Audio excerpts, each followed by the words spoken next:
मेरे को मालूम, तुमको नहीं मालूम, ऐसा नहीं बोलने का. Shut up. ये भाई आपका कुत्ता नहीं बोलना, डॉगी बोलो, हैं? बाप की दी हुई पिस्तौल याद है. And then it's, oh पप्पा, पिस्तौल देने वाला बाप याद नहीं.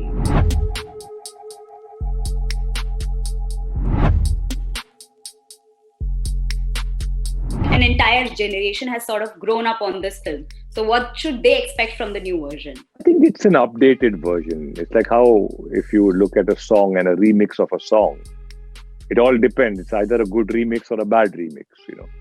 So similarly in a film, when a film is remade, it's either a bad remake or a good remake.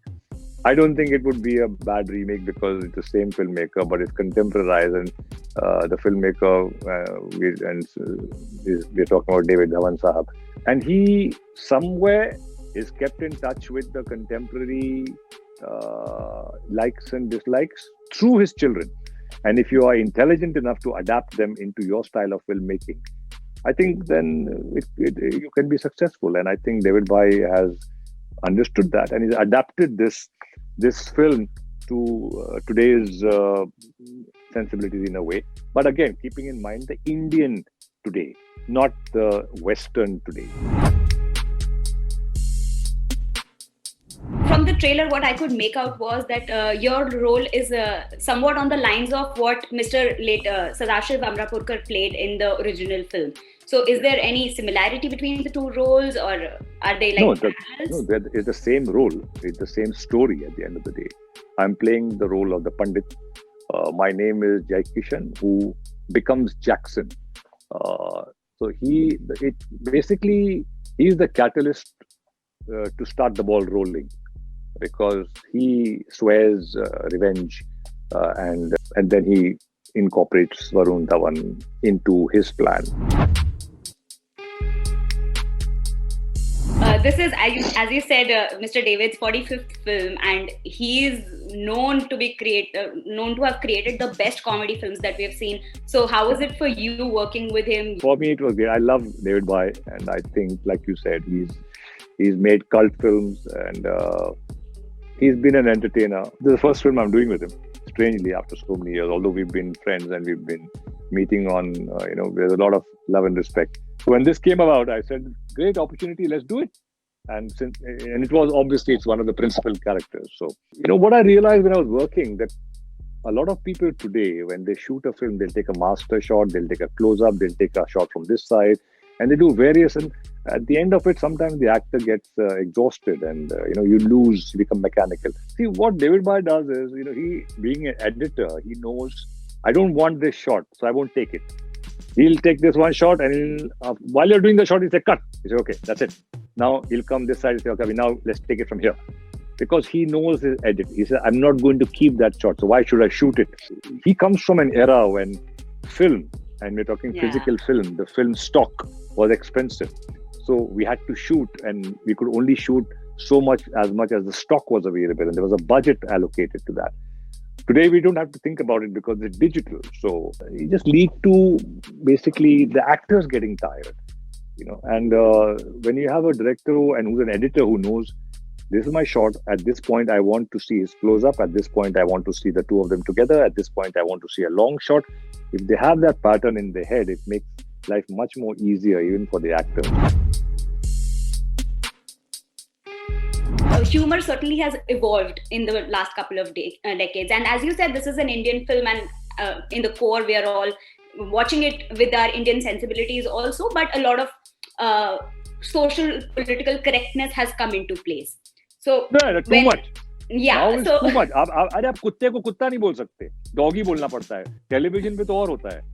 Amar Akbar Anthony is one of the greatest examples of that, where 3 children, and who are born from Kishan Lal and Bharti, and there are 3 children who are born, and they are kept into different locations because the mother is dying, and they come together, and at one point they are giving blood to a woman they don't know, and there's a lady who needs blood. She's got hurt and whatever, and now they need blood, and they all 3 land up giving blood to her, and they have 3 vials coming out, one from each of their hand, going into one vial. So you have 3 tubes coming into one vial, going into the lady. And at that point, I remember Prayagraj ji, who was a writer on that, he told me, he said, Bachchan Sahab or somebody mentioned to Manmohan ji, ke Manji, ऐसा थोड़ी होता है. This is not like, he's saying, hey, tu chubet. अभी तू देखना, audience ना ये scene पे ताली मारेगी, देखना तू. And this is what happened. But what was the symbolism behind it? There's a lady called Bharati. And there is Amar, Akbar, and Anthony giving blood to Bharati and reviving her to life. Now look at the symbolism in that shot. When they get married in the end, he gets married in a church, he gets married in a mosque, he gets married in a temple, and they go happily into the sunset singing. People came out, tali bajao, everybody happy, nobody. Today, can you make that film? You cannot. They'll ban it. Okay, that's the difference in what's happened today. So we are saying we've evolved. I don't think we've evolved. We are kind of devolving somewhere. Look at the cinema made then. I mean, it was, it just got people together. It was beautiful. Since Govinda's performance in Coolie #1 has been iconic and we've all looked at him I don't know how many times, and since you have worked closely with Varun on this one, what would you give us as a teaser to his performance in this?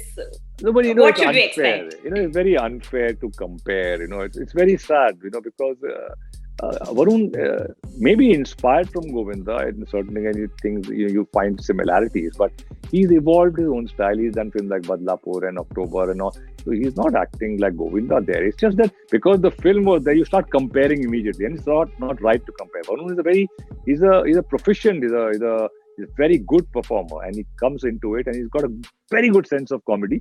So let's not compare him. I think he's done a great job in this, and I think it's going to be great fun watching him. And Sarah's done a great job too. I'm very happy that it's come out like that, and the team has. I think it's a team effort. I love him. Wish him all the best, and I think people will love him too. We constantly get this question because people keep asking that if you interview this celeb, you have to ask this. I have to ask, is Boogie Woogie coming back? I would love to bring it back. If somebody out there listening to this, please, we'll come back. We don't have our own platform. So call us back. We'll do it, man. We are ready.